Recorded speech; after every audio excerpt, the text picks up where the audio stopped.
Yeah. Oh, you know what? That's a good call. Yeah. A cream. You know what? Great call. Can't believe I didn't even think of that. Yeah. They totally should have covered a Cream song. Yes. That's the truth. Yes. Yeah.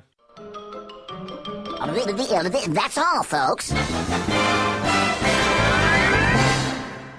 Letter number 12. He's back, Dave. Look, up in the sky. It's a bird. It's a plane. It's Midwest fucking Ron. Midwest fucking Ron coming from left field with a question. And let me tell you something. This is not an easy question. It isn't even bullshit around. Question, he says, what song on the 1982 tour did Edward play some drums on? He says, background. The new Modern Drummer Legends book shows a pair of drums off to the side of Alex's 1982 tour kit and says they were there for Eddie to play. Well, I have the book, and I looked into this, and I also did some research. I can't exactly get the answer that he, definitively. My guess, if I'm guessing, educationally, is Everybody Wants Some. What do you think?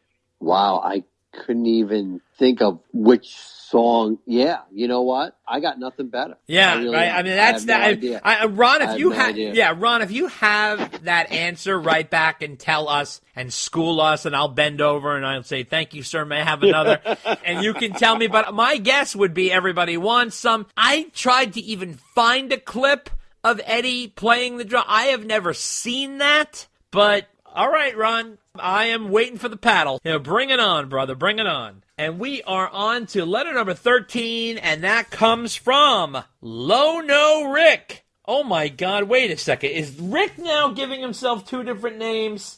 Holy shit, hold on. Maybe he's seeing if we're paying attention. No, look at this guy. It's the same guy. Low No is a short version for no location Rick. You were now down. We're getting nicknames on the nicknames. That's right. He's got a nickname for the nickname. Right. Okay. All right. So Lono Rick, a.k.a. Richard Bellaccio, he's back, Dave. He can't get enough. So he says, letter number 13, well, to keep my sanity, I have completely unplugged from the news and social media while I work from home and I just listen to music and your occasional podcast. So to get my fill, I decided I would re-listen to some of your old podcasts while waiting for the next one to publish. Today I went way back to episode 1 from April 10th. 2016, celebrating the 30th anniversary of 5150. Although I had listened to it before, I enjoyed a second go at it. As a side note, the production quality of your podcast have greatly improved. You guys have brought back a memory of a conversation I had with a buddy back in college while listening to the music and enjoying a smoke. In your first episode, you guys were going song by song through the album. When you got to 5150, the song, you were talking about the title and how they just named it because there was no other obvious name for it. Perhaps it was written about Dave. Perhaps you are right, but we all know what 5150 means, and we know the name was around before Sammy entered the band as a studio name, and my friend said this, I thought it was interesting. Perhaps Sam put an intentional twist on it. He said that he thought Sam was writing about a relationship that wasn't equal. He was twisting 5150 a bit instead of saying something is 50-50, saying it's 5150. Always one more, you're never satisfied. Instead of all for one with you, it's only one for me. Oh, when I draw the line and meet you half the way, but you don't know what that means. Yes, I know it would be 5149, but that wasn't the name he walked into and would have made an awful title, and we were pretty lit. Just a stoner thought for the day, and maybe he was onto something. Peace and chicken grease. No low Rick. Richard Bellaccio. Let me tell you something, Rick. I have thought about this since we recorded that episode, and this has been brought up to us a few different times, and after studying Sammy's lyric, I tend to agree with whoever the gentleman is who wrote in the first time. Forgot his name, but that whole thing about always wanting one more, I tend to believe that is the move. The song is definitely indicating that there, and I really feel that song is so underrated. I gotta be honest with you. It's one of Sam's best vocals. It's right up there with, I would say, Don't Tell Me. It's one of the big ones too. And Dreams. He's got the incredible performance there for Sam. What do you think, Dave? I love that song. Definitely one of the better ones on the album. But I think it might be onto something with the 5150 theory he has. Yeah. I mean, I don't know, but I think there is something to that. Yeah, no, definitely. I totally agree. Now, letter number 14 comes from a guy named Scomdit. Scomodit. Don't even ask me. I don't even want to know. But that's his name, and he said, since Eddie's passing, you guys have returned to a stellar podcast form, and I'm loving it. But one thing you should mention on your potty is that A Little Ain't Enough also suffered in the charts and general public interest because it was released on the same day Iraq invaded Kuwait. The Gulf War was on everybody's screen. It was unlucky timing for the Diamond one, not to mention 2 songs banned by MTV and the illness of Jason Becker. And that's Scomodit, Scomodit. Okay, well, as big as that moment was in our country's history, I don't think it really had any impact on Dave's career, but I just think that Dave's whole big rock delivery was considered stale at the time. Plus, Dave was away for 3 years, and that's a really long time back then to be away. Not like now. Things are so different now. People come and go, and they return after many years of not being around. But 3 years to just drop out like that, that was not a good move on his part. What do you think, Dave?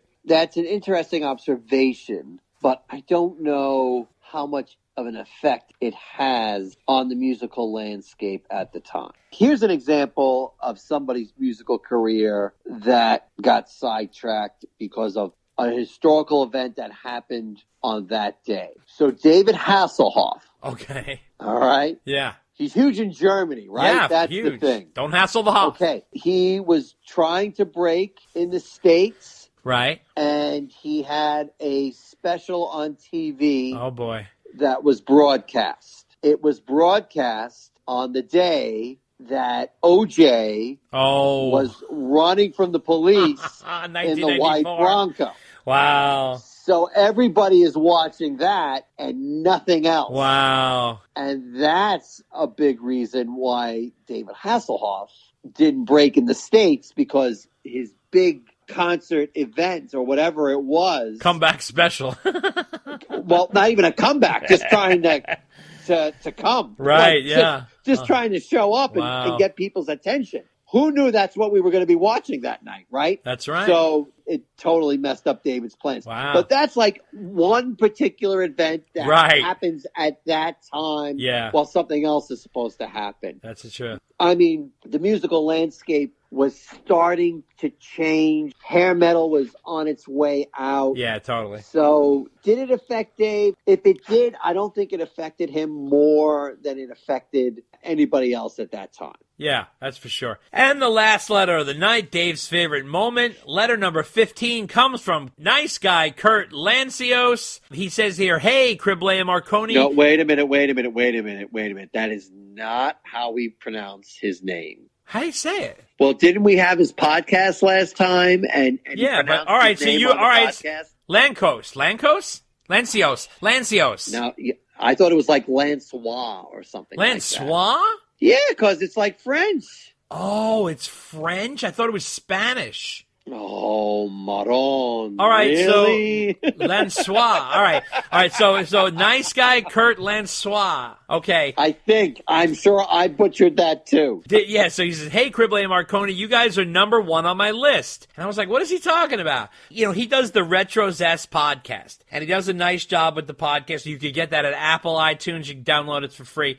So on his episode number 40, he did a top 5 best classic rock band podcast. Number 5, Zilch, the Monkey Podcast. Number 4, Cheap Talk with Trick Chat. Number 3, Podcast, the Kiss Room Podcast. Number 2, SFN, a Rush fan cast. And number 1, Dave, was us, Dave and Dave Unchained. And I want to say thank you to nice guy Kurt Lancois for this honor. This is incredibly sweet of you.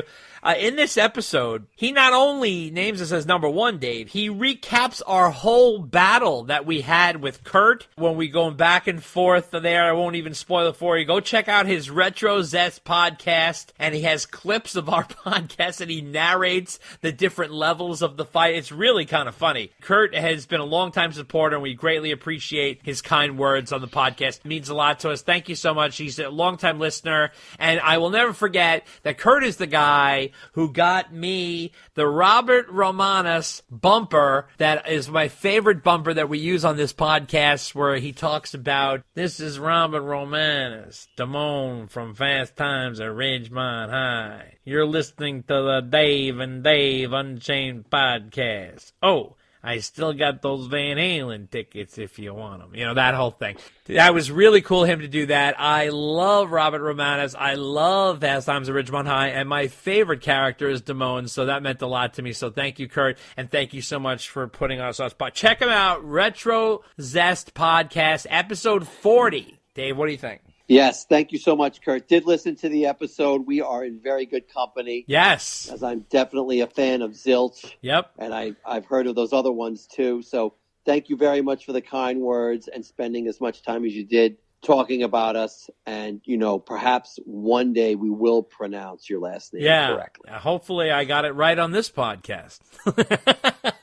That wraps up the mailbag segment. Well, speaking of more podcasts, we have something for you guys. So, coming up next, we have an interview with Fader Istheman, which is the guy who was the producer of the Long Island Van Halen tribute album, something you guys are going to want to get. It's 17 tracks from Long Island bands doing Van Halen covers, and there's all kinds of hits in there. Sammy and Dave also mixed with a lot of album tracks, different spins on different tracks there, followed by our exclusive interview with Dugie, Kevin Dugan, Michael Anthony's bass tech. Everybody has been asking for this. We have been trying to get him for years. I finally got him to call in, and we had a great interview with him, and that is all coming up next. Take a listen. What I'm doing on stage is me. That's the only thing I can do. Seriously. I put everything I got into what I do on record or live, and I'm glad people like it. Pick up the new coffee table sized book, The Decade That Rocked, by legendary rock photographer Mark Weissguy Weiss. This 376-page book has hundreds and hundreds of full-color photos that Weiss shot through the 80s for magazines like Circus, Faces, and Hit Parader, featuring bands like Van Halen, Motley Crue, Twisted Sister, Bon Jovi, Skid Row, Guns N' Roses, Ozzy Osbourne, and more. There's even behind-the-scenes stories to go with these colorful, eye-popping pictures.